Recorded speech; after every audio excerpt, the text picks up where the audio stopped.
Okay, folks, are you ready for a doozy? Chapter 57, The Shanghai Shoot. I got booked for a film production that was to be shot in Shanghai for McDonnell Douglas, and at that time, that's all I knew about the job. I would get booked occasionally for jobs that were shot in China, and I loved those jobs because China was such a fascinating place back in 1989. All I knew was that I would be an actor in a film for McDonnell Douglas that was to be shot in Shanghai, China, and that was good enough for me. The only problem was, accompanying me was my crazy personality, and this would end up being one of the craziest few days of my life in a very closed and secretive China. When we, cast and crew, arrived in Shanghai, we were treated like VIPs, no less. And again, I'm not exaggerating, this is verbatim.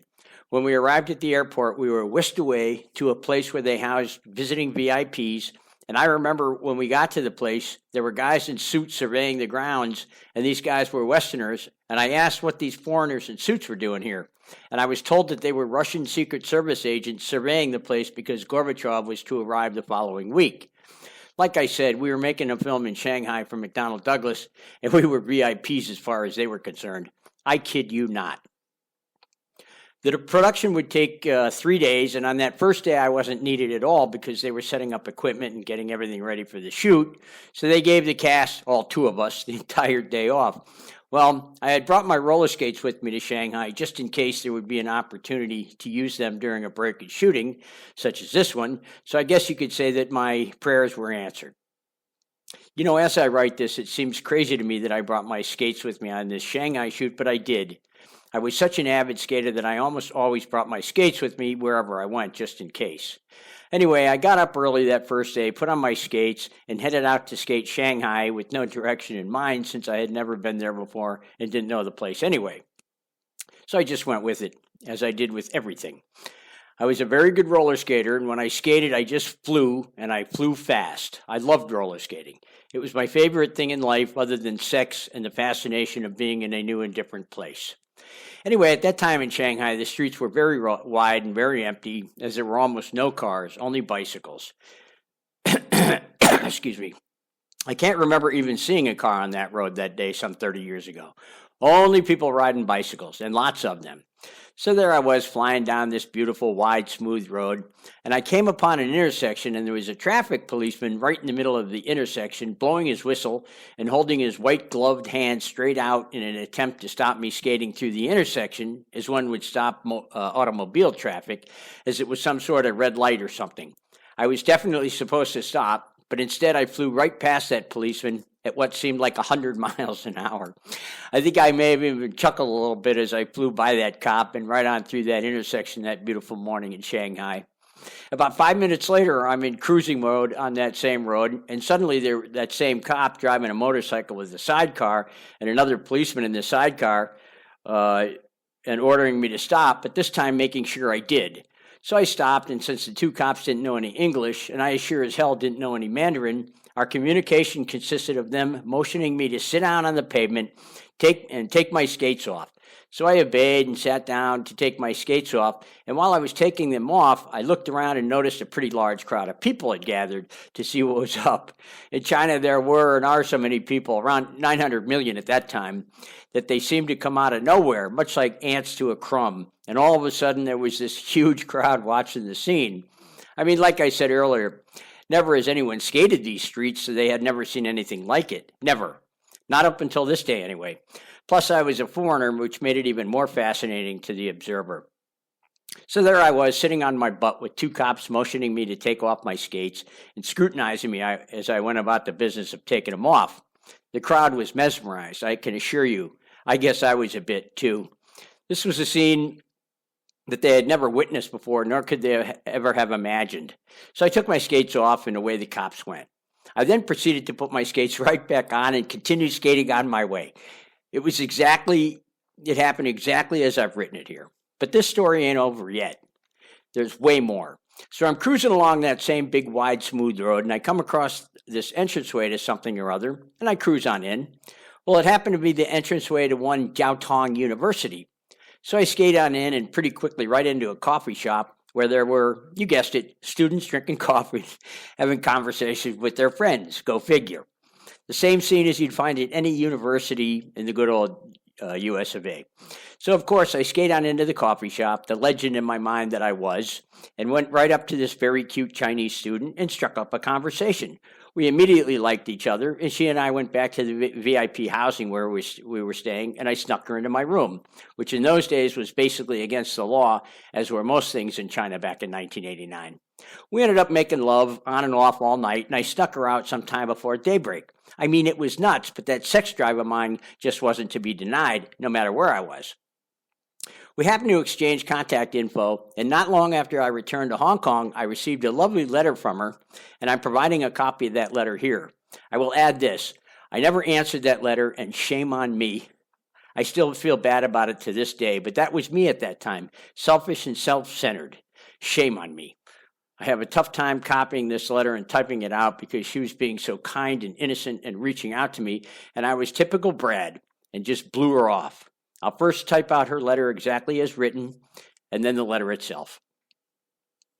Dear Brad, how are you? I'm very business in this term by now. I have finished 6 courses, and now I am designing a condenser. Moreover, there will be 3 courses to be completed. I'll leave Shanghai on 18th January, then we'll stay at home for a month. On 12th February, I must come back to university. 27th January, the Spring Festival is the loveliest festival in China. I want to invite you to my family to celebrate the festival together. How do you think about it? If you accept it, I'll be very happy. I am sure that my family will welcome you too. My family's address is number 1 Middle School, Nanchang City, Jiangxi Province of China. There are 4 people in my family: my father, headmaster; my mother, teacher; a little lovely younger brother. He is only 12. He studies at middle school. You prepare to come. You can send a telegram to me. I will meet you at the airport. Don't make me disappointed again. I missed you very much, Brad. Do you forget me? Please write to me. Tell me all about you. I want to know what you are doing, what you are thinking, and tell me what you like to eat. Do you like what taste? Do you like sweet food? At last, wish you Merry Christmas. Again, bye-bye. Baby, I love you and kiss you. Xing Ong, 891217. Do you receive my card that I sent you last time? Do you understand that Chinese sentence which in the card? Just to let you know, I haven't read this since 1989 when I received it, and it hurts because I never got back to her. How could I have been so callous? I really hate myself for that. I mean, she reached out to me with her kind innocence, and I just blew her off as if the sex was the only thing that mattered. God, Brad. It's rough, I'll tell you. The production itself used 2 actors, me and a local Hong Kong Chinese actor. It was often the case that they would use a Chinese model actor and a Western counterpart in the same production. The work itself was second nature for me, as I had done so much work in Hong Kong by now that I knew what I was doing. I had also worked with this director before, and that's most likely why I got cast in the first place. A few Hong Kong directors and photographers would use me regularly because I had the look that they wanted and the suits and the experience, so casting me on a deal like this was a no-brainer. Plus, it was a bit of the devil you know is better than the devil you don't know. So this production should have been no problem, but for some reason, and I can't remember the reason, believe it or not, I walked off the set in a typical bratty Brad huff. Again, I don't remember why, but right in the middle of the shooting, I walked out into the parking lot and went up to the bus that brought us to the set and asked the bus driver to take me back to the place that we were staying. And while I was looking up at him and talking to him through the window, the director came up to me very calmly and said, "Brad, he's not going to take you back to the hotel. Why don't you just come back inside?" And so I did. I had to walk back into the plant, to the set, hat in hand, and continue working. Now, that little episode doesn't really seem like much, but it ended up costing me dearly later because not long after this job, I'd be up for the lead role in a feature film that was to be shot in Hong Kong by that same production company. And, well, that sad story is the subject of the next chapter. So I'll save it for now, for later. After the shoot was over, we returned to our VIP accommodations. And since that night was to be our last night in Shanghai, I decided to go out and check out the Shanghai nightlife a bit since I had yet to do it. I mean, I was always on the hunt for a sexy girl wherever I went, and I was feeling my horny self, so I went out to a club of sorts. But before I went inside, I see this very sexy girl in the parking lot, and I walk over to her, and we start trying to communicate, which didn't work out too well. But we end up in each other's arms, and we start making it standing up in that parking lot. And at that point, I figured that it might be better to have sex horizontally, laying down. So I took off my blazer and laid it down on the pavement and motioned her to lay down on that nice soft blazer. But she didn't seem to want any part of that and shook her head no. So we ended up having sex standing up right there in that Shanghai parking lot back in 1989. I know it sounds far-fetched, but really who could make this up? And I mean, you know my act by now, so this wasn't all that far-fetched. And as God is my witness, it's dead honest. Isn't the brain interesting? 30 years pass, and I'm writing this memory, and the one thing that I remember most is laying down my navy blazer on the pavement and motioning for her to lay down and shaking her head, and she shaking her head no. I always wondered why she said no to laying down on my blazer. Was it because it was on the dirty pavement? I have no idea. We'd really have to ask her. I did some research, read this McDonnell Douglas job, and as usual, I was very fascinated by what I read. I got the following from Wikipedia. A total of 40 MD-90s, later 20, were to be assembled under contract in Shanghai, People's Republic of China, under the Trunkliner program. But Boeing's decision to phase out the MD-90 resulted in only 2 being built by Shanghai Aircraft. That's the end of that. I want to make one last point before closing this chapter, and that's something that has been going through my mind as I was writing this chapter, and that is, Brad, no one's going to believe this. It's too crazy.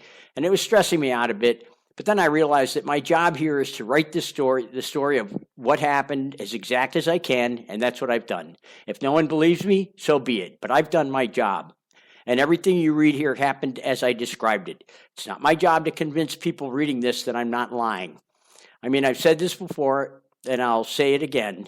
It's recollecting this stuff, I myself can hardly believe a lot of the things that I did back then, but they happened. I was given a copy of the film as a courtesy, and here are some screenshots from that McDonnell Douglas job, albeit they are pretty poor quality. Hey, it's better than nothing. And that, my friends, is the best I could do, and that's the end of the chapter. Have a good one.